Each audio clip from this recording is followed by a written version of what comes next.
Hello class, my name is Monica Singh. I am faculty of Dr. Om Prakash Institute of Management and Technology, Farrukhabad, and today I will teach you international trade. And now we will discussing about the international trade theories. There are 7 type of international trade theories. Firstly, we will discussing about the international trade theories. International trade theories क्या होता है? International trade theory हमें ये बताता है कि हमें internationally trade करने के लिए किन किन थ्योरीज का किन कौन कौन सी थ्योरीज़ हैं उनको फॉलो करना चाहिए, या जो हमारे हिस्ट्री में जो हमारा ट्रेड होता था इंटरनेशनली वो किस के बिहाफ पे होता था। ये सारी चीज़ें हमारे रिसर्चर्स थे, इकोनॉमिस्ट वगैरह थे, उन्होंने रिसर्च की थी हमारी ट्रेड के ऊपर, और उसके बाद आफ्टर दैट इन्होंने बताया था कि जो हमारा ट्रेड है वो किस किस कंडीशन में पॉसिबल हो सकता है और हमें किस में ज़्यादा से ज़्यादा बेनिफिट होगा। तो फर्स्टली हमने क्या बताया? Theory of mercantilism. First theory है हमारी थ्योरी ऑफ मर्चेंटलिज्म। इसमें हम डिस्कस करेंगे हमारे इंपोर्ट और एक्सपोर्ट के बारे में, हमें कैसे करना होता है, किस में हमें एडवांटेज होगा। तो ये जो थ्योरी थी मर्चेंटलिज्म, ये हमारी दी थी इंग्लैंड के एक रिसर्चर ने, थॉमस मोम ने, इन 16th सेंचुरी में। इसमें हमारा ये बताया गया था कि हमें ये जो थ्योरी थी हमारी थ्योरी ऑफ मर्चेंटलिज्म, ये हमारे जीरो सम गेम के ऊपर बेस्ड थी। जीरो सम गेम में का मतलब क्या होता है कि हमें ज़्यादा से ज़्यादा प्रॉफिट हो, मतलब एक ही कंट्री को ज़्यादा से ज़्यादा प्रॉफिट होगा इसमें, और हमें केवल एक्सपोर्ट ही करना है, हमें इंपोर्ट नहीं करना है। जब हम ज़्यादा से ज़्यादा एक्सपोर्ट करेंगे तो हमें ज़्यादा प्रॉफिट अचीव होगा, ये इस थ्योरी के अकॉर्डिंग कहना था। बट अगर हम ज़्यादा से ज़्यादा एक्सपोर्ट करें, हमेशा एक्सपोर्ट करें, तो ये पॉसिबल है? ये लॉन्ग रन तक हमारा पॉसिबल नहीं है कि हम हमेशा एक्सपोर्ट ही करते रहें, हम इंपोर्ट करें ही ना।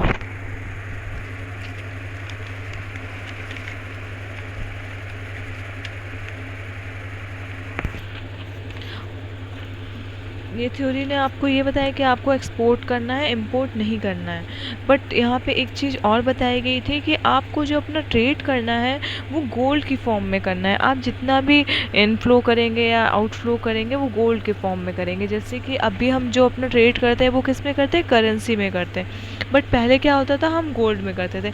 जैसे कि हम एक्सपोर्ट कर रहे हैं किसी भी चीज़ को, गुड्स एंड सर्विसिंग को एक्सपोर्ट करा रहे हैं, तो हमें जो पेमेंट देगा, जिस कंट्री से हम अपने सामान को दे रहे हैं, एक्सपोर्ट कर रहे हैं, वो जो हमें पे करेंगे वो हमें गोल्ड की फॉर्म में करेंगे। मतलब कि वो हमें पैसे नहीं देंगे, कैपिटल नहीं देंगे, हमें वो गोल्ड देंगे। तो इससे क्या होगा? हमें जब गोल्ड मिलेगा तो हमारे पास ज़्यादा से ज़्यादा गोल्ड कलेक्ट हो जाएगा। जब हमारे पास ज़्यादा से ज़्यादा गोल्ड होगा तो क्या होगा? हमारा गोल्ड का इनफ्लो बढ़ जाएगा। जब गोल्ड का इनफ्लो बनेगा तो मनी की सप्लाई मार्केट में ज़्यादा हो जाएगी। जब मार्केट में मनी की सप्लाई हो जाएगी ज़्यादा, तब क्या होगा? जो प्रोडक्ट्स हैं मार्केट में available, goods and services market में जो अवेलेबल हैं, उनके प्राइस भी हाई हो जाएंगे। उनके प्राइस कैसे हाई हो जाएंगे? क्योंकि जब हमारी कंट्री के पास बहुत सारा पैसा होगा, तो हमारी कंट्री के पास होगा, मतलब कि हमारी कंट्री के जो जितने भी पॉपुलेशन है, जितने भी लोग हैं यहाँ पे, उनके पास पैसा ज़्यादा होगा ना। इंसान जो है हमारे कंट्री में स्टैंड करते हैं, तो उनके पास जब पैसा ज़्यादा हो जाएगा तो क्या होगा? वो मार्केट में परचेजिंग के लिए जाएंगे, कोई भी सामान को लेने। सपोज डेट कोई भी आइटम आप परचेज़ करने गए मार्केट, उसने बताया कि ये आइटम जो है 50 रुपीज़ का है, तो आप क्या कहोगे? अरे, हमारे मन में क्या सोचोगे? अरे ये तो बहुत सस्ता है ना, हमारे पास तो बहुत सारा पैसा है, बहुत सारा पैसा है। तो हम क्या करेंगे? उसके हम क्या सोचेंगे कि चलो 50 रुपीज़ का है, हम इसे 100 दे देते हैं, हमारे पास तो बहुत पैसा है, ये बेचारा सेल कर रहा है, चलो हम इसे 50 की जगह 100 दे देते हैं। तो आप उसे 50 की जगह 100 रुपीज़ पे करेंगे। एक जो गुड्स था उसका प्राइस तो 50 था, बट आपने 100 पे कर दिया यहाँ पे। तो क्या होगा, यहाँ पे मार्केट में जो प्रोडक्ट्स के जो प्राइस है वो हाई हो जाएंगे। जब प्रोडक्ट के प्राइस हाई हो जाएंगे, लोगों को ये लगने लगेगा कि जब हमारी कंट्री में हम जो गुड्स सामान बेचते हैं वो हम इतना सस्ता बेचते हैं, उसके बाद भी लोग हमें इसके इतने ज़्यादा पैसे देते हैं, तो हम ज़्यादा मेहनत क्यों करें, हम एक्सपोर्ट क्यों करें अपने सामान को। जब हम किसी भी सामान को एक्सपोर्ट करते हैं तो क्या होता है, हमें वहाँ पे मेहनत भी ज़्यादा करनी पड़ती है, ज़्यादा हमें काम करना पड़ेगा, ज़्यादा बनाना पड़ेगा, ज़्यादा रॉ मटेरियल लाना पड़ेगा, फिर उसे अच्छे से मेंटेन करके पैकेजिंग करके एक्सपोर्ट कराने के लिए ट्रांसपोर्टेशन भी लाना पड़ेगा। फिर क्या होगा, हमें उसको केयरफुली उस सामान को पहुंचाना भी रहेगा। तो कितने सारा काम हो जाता है, बढ़ जाता है यहाँ पे, तब जाके हमें प्रॉफिट अचीव होता है। बट यहाँ हम क्या देख रहे हैं, हमारी कंट्री के पास इतना सारा पैसा है कि लोग हमें 50 रुपये के सामान के लिए 100 रुपये पैसे देने को तैयार है, दुगने पैसे मिल रहे हैं, तो हम क्यों ज़्यादा मेहनत करें। तो वो एक्सपोर्ट करना बंद कर देंगे। ये जो एक्सपोर्ट करना बंद कर देंगे तो क्या होगा, हमारा एक्सपोर्ट यहाँ पे कम हो जाएगा। तो जब एक्सपोर्ट कम हो जाएगा तो हमारी जो मनी है मार्केट में फिर वो सर्कुलेट तो होती रहेगी, बट यहाँ पे क्या होगा, फिर हम इंपोर्ट करने लगेंगे सामान को, क्योंकि जब हमें ऐसा लगने लगेगा कि हमारी कंट्री में ही सेल करने से हमें बेनिफिट है तो हम एक्सपोर्ट करने लगेंगे सामान को। ये आपको हमने मनी गोल्ड जो था कि गोल्ड की फॉर्म में कैसे हम डील कर रहे थे ये प्रोसेस बताया। इसके साथ में जो हमने आपको बताया है मार्केट वाला, कि जब मार्केट में मनी ज़्यादा हो जाएगा, मनी का फ्लो ज़्यादा होने लगेगा, तो क्या होगा, वहाँ पे हमारे प्रोडक्ट के जो प्राइस होंगे वो हाई होने लगे, मतलब कि प्राइस तो लो रहेंगे बट मनी का फ्लो ज़्यादा हो जाएगा। तो क्या होगा, हम इंपोर्ट कराने लगेंगे चीज़ों को। तो ये वाली जो बात है ना, ये जो स्टेटमेंट था वो किसने कहा था, डेविड ह्यूमन्स ने कहा था, अगेंस्ट में जाके कहा था मर्चेंटलिज्म की थ्योरी के। इसमें जो प्राइमरी गोल होता है हमारा मर्चेंटलिज्म थ्योरी का, ये इंक्रीज़ करना होता है वेल्थ ऑफ द नेशन को। ठीक है, ये हमारी थी mercantilism theory. Now we will discussing about the next theory. हाँ, एक चीज़ और, यहाँ पे क्या था हमारा मर्चेंटलिज्म थ्योरी में बैलेंस ऑफ ट्रेड भी फाइंड कराते हैं। बैलेंस ऑफ ट्रेड कैसे फाइंड करते हैं, बीओटी। इसमें हम अपने वैल्यू ऑफ एक्सपोर्ट को माइनस करते हैं वैल्यू ऑफ इम्पोर्ट से, जिससे कि हमें नेट प्रॉफिट अचीव होता है। नेट प्रॉफिट अचीव होगा तो इसमें हमारा जो सरप्लस है वो क्या कहेगा कि हमारा एक्सपोर्ट है वो ज़्यादा होता है कंपैरेटिवली टू इंपोर्ट के, और हमारा डेफिसिट क्या कहता है, जिसमें हमारा इंपोर्ट ज़्यादा होता है और एक्सपोर्ट कम होता है। ठीक है, जो प्राइस और एक्सपोर्ट होता है वो एक दूसरे के प्रोपोर्शनल होता है, प्रोपोर्शनेट होता है। ठीक है, ये हमारा अब कंप्लीट होता है theory of mercantilism. Now we will discussing about the absolute advantage theory. Absolute advantage theory ये हमारे जो थ्योरी का जो नाम है उससे ही अपने आप को क्लियर करती है।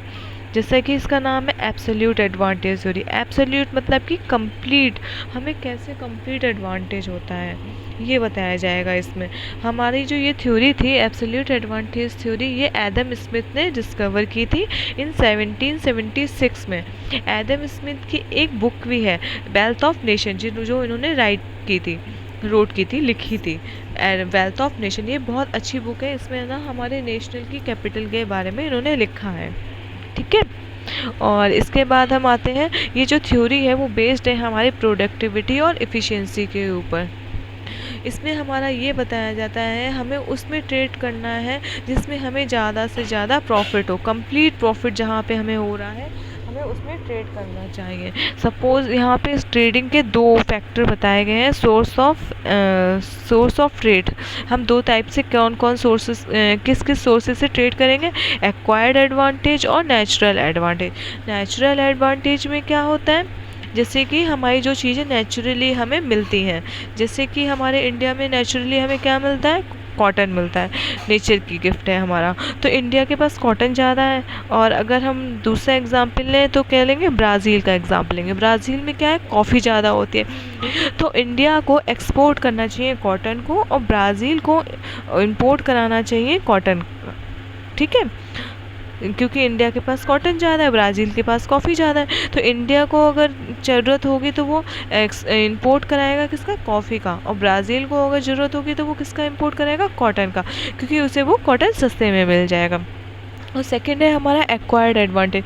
एक्वायर्ड एडवांटेज वो होता है जहाँ पे हम टेक्नोलॉजी बेस्ड चीज़ों को लेते हैं। इसमें ऐसा कोई मैंडेटरी नहीं है कि वो टेक्नोलॉजी बेस्ड आपकी ही कंट्री हो, आपको उसमें जहाँ से एडवांटेज होगा आप वहाँ से उन चीज़ों को इंपोर्ट और एक्सपोर्ट करेंगे। इसके लिए हम एग्जाम्पल लेंगे काऊ मिल्क एक्सट्रैक्शन मशीन का। काऊ मिल्क एक्सट्रैक्शन मशीन जो है वो अदर कंट्री की टेक्नोलॉजी है। पहले क्या होता था, हमारी कंट्री में इतना अच्छा सोर्सेज नहीं थे, तो हमें बहुत ज़्यादा वर्कआउट करना पड़ता था, तब जाके हमें प्रॉफिट अचीव होता था। जब से ये टेक्नोलॉजी को हायर किया है तब से हमारी कंट्री में बहुत सारे एडवांटेज, मतलब बहुत ज़्यादा प्रॉफिट हुआ है हमें। कम लागत पे हमें ज़्यादा प्रॉफिट अचीव होता है। और इसमें हमारा क्या बताया जाता है कि हमें अब उन चीज़ों का एक्सपोर्ट करना चाहिए जिस प्रोडक्शन पे हमें ज़्यादा से ज़्यादा एडवांटेज हो, और उन गुड्स को इंपोर्ट कराना चाहिए जिसमें हमें ज़्यादा से ज़्यादा एडवांटेज हो। हमें उन गुड्स को इंपोर्ट नहीं कराना चाहिए जिसमें हमें प्रोडक्शन का डिसएडवांटेज हो। ये थी हमारी एब्सोल्यूट एडवांटेज थ्योरी। इसमें हमारा एक डिसएडवांटेज क्या था, इसमें इन्होंने एब्सोल्यूट एडवांटेज थ्योरी में ये नहीं बताया था कि अगर हमारे पास दो गुड्स ऐसे हैं जिसमें हमें बराबर प्रॉफिट हो रहा है, तो हम उस कंडीशन में किस गुड को इंपोर्ट करेंगे और किस गुड्स को एक्सपोर्ट करेंगे। तो अब हम आते हैं नेक्स्ट थ्योरी पे, comparative advantage theory. Comparative advantage theory थी, ये हमारी दी थी डेविड रिचर्ड ने इन 1817 में, ठीक है। और ये जो कंपैरेटिव एडवांटेज थ्योरी थी, ये एक्सटेंशन वर्जन था हमारा एब्सोल्यूट एडवांटेज थ्योरी का। ये जो थ्योरी थी वो हमारी बेस्ड थी पॉजिटिव सम गेम पे, ठीक है। पॉजिटिव सम गेम क्या होता है, इसमें हमें इंपोर्ट भी करना है और एक्सपोर्ट भी करना है, दोनों कंट्री को इक्वली ही प्रॉफिट होगा। बट यहाँ पे हम ये बताएंगे कि अगर आपके पास दो गुड्स सेम हैं तो किस गुड को आप एक्सपोर्ट करें जिसमें आपको ज़्यादा से ज़्यादा प्रॉफिट हो। तो उसके लिए हम एग्ज़ाम्पल लेंगे, जैसे कि आपकी कंट्री में कॉटन है, कॉटन नहीं, चलिए एक ऑटोमोबाइल्स में ले लेते हैं। इंडिया का क्या है, इंडिया में अगर आप कार भी मैन्युफैक्चरिंग हो रही है और ट्रक भी मैन्युफैक्चर हो रहा है, बट आप देखेंगे कि दोनों मैन्युफैक्चर कर रहे हैं, आपको दोनों के ही एक्सपोर्ट में प्रॉफिट होगा। बट यहाँ आप कंपैरिजन करेंगे किस एक्सपोर्ट में आपको ज़्यादा प्रॉफिट होगा, कार में होगा या ट्रक में होगा। अगर आपको कार में प्रॉफिट ज़्यादा हो रहा है तो आप कार को एक्सपोर्ट करेंगे, ट्रक को नहीं करेंगे। ये हमारा बताया गया था कॉम्पिटिटिव एडवांटेज थ्योरी में, जो कि हम जिसमें हमारा मोर एफिशिएंसी आएगी। ये हमारी चीज़ें हो जाएंगी कॉम्पिटिटिव एडवांटेज थ्योरी में, ठीक है। नेक्स्ट हम डिस्कस करेंगे फैक्टर एंडोरमेंट थ्योरी। फैक्टर एंडोरमेंट थ्योरी क्या होता है, फैक्टर एंडोरमेंट थ्योरी को हम फैक्टर प्रोपोर्शनल थ्योरी के नाम से भी जानते हैं और हेक्सर एंड ऑलन थ्योरी के नाम से भी जानते हैं फैक्टर एंडोरमेंट थ्योरी को। और ये जो थ्योरी थी वो किसने दी थी हमें, एलन हेक्सर एंड बार्टली ऑलन ने दी थी 1933 में। इसमें हमारा क्या बताया गया था, इंटरनेशनल ट्रेड को बताया गया था कि हमारे पास कौन से अवेलेबल सोर्सेज ज़्यादा हैं, हमें किस में ट्रेड करना चाहिए। जो हमारे पास अवेलेबल रिसोर्सेज हैं हमें उसमें ट्रेड करना चाहिए, ये हमारा फैक्टर एंडोरमेंट थ्योरी ने बताया था। हमें एक्सपोर्ट नहीं करना चाहिए जो हमारे पास स्केर्स हैं, हमें हमारे पास जिसके हमारे पास बहुत सारे रिसोर्सेज अवेलेबल हैं, लोकल अवेलेबल रिसोर्सेज हैं, उनमें हमें ट्रेड करना चाहिए। ये हमारा फैक्टर एंडोरमेंट थ्योरी ने बताया था। जैसे कि हमारा इंडिया जो है वो लेबर इंसेंटिव कंट्री है। लेबर इंसेंटिव मतलब कि यहाँ पे जो लोग हैं वो सेल्फ डिपेंडेंट है, मतलब कि वो अपना काम खुद करना पसंद करते हैं, वो ज़्यादा से ज़्यादा चीज़ें खुद करते हैं, मतलब कि हैंडमेड चीज़ें होती हैं, अपने हाथों से सब काम को करते हैं। तो यहाँ पे क्या होगा, हैंडमेड चीज़ें जो मार्केट में फ़्लो होगा हैंडमेड चीज़ों का वो ज़्यादा होगा। तो यहाँ पे हमें एडवांटेज किस में होगा, जो हमारे हैंडमेड चीज़ें होंगी। और जैसे कि यूएस है, दूसरा एग्जांपल लेंगे हम यूएस का। यूएस में क्या होता है, हमारा कैपिटल इंसेंटिव कंट्री है हमारा तो वहाँ पे क्या होगा, वो हमारा मनी के फॉर्म में या फिर टेक्नोलॉजी बेस्ड है, तो इन पे वो वर्क करेंगे तो उसमें उन्हें ज़्यादा प्रॉफिट होगा। बट एक इसमें क्रिटिसिज्म था, वो क्या कहता था इसमें एक स्टडी की गई थी यूएस पे कि यूएस जो कंट्री है वो हमारा कैपिटल इंसेंटिव है, टेक्नोलॉजी इंसेंटिव बेस्ड है, बट यहाँ पे हम देखते हैं कि वो हमारा लेबर इंसेंटिव पे एक्सपोर्ट कराते हैं। तो यहाँ पे अगर वो लेबर इंसेंटिव एक्सपोर्ट कराएंगे तो क्या होगा, उन्हें नुकसान होना चाहिए क्योंकि वो तो कैपिटल इंसेंटिव कंट्री है, बट यहाँ पे वो लेबर इंसेंटिव को, जो गुड्स एंड सर्विसेज होते हैं उसको एक्सपोर्ट कराते हैं। तो वहाँ पे देखा गया कि कार को अगर वो बनाते हैं तो उन्हें ज़्यादा प्रॉफिट होगा, बट जब एनालिसिस किया गया तो वो ओवरऑल एनालिसिस में क्या पता चला हमें कि वो कार को एक्सपोर्ट नहीं करते हैं, वो कार को इंपोर्ट करते हैं, उन्हें कार को इंपोर्ट करने में ज़्यादा प्रॉफिट होता है। ठीक है, और इसका जो एजम्पशन है वो किसके ऊपर बेस्ड है, कांस्टेंट टेक्नोलॉजी के ऊपर बेस्ड है अक्रॉस द वर्ल्ड। मतलब कि जो भी हमारी टेक्नोलॉजी है वो whole over the world same रहती है। ऐसा नहीं है कि जो टेक्नोलॉजी इंडिया में चल रही है वो यूएस में अलग हो, रशिया में अलग हो, जापान में अलग हो, ऐसा पॉसिबल नहीं होता है। ये सारी कंट्रीज़ में सेम रहती है।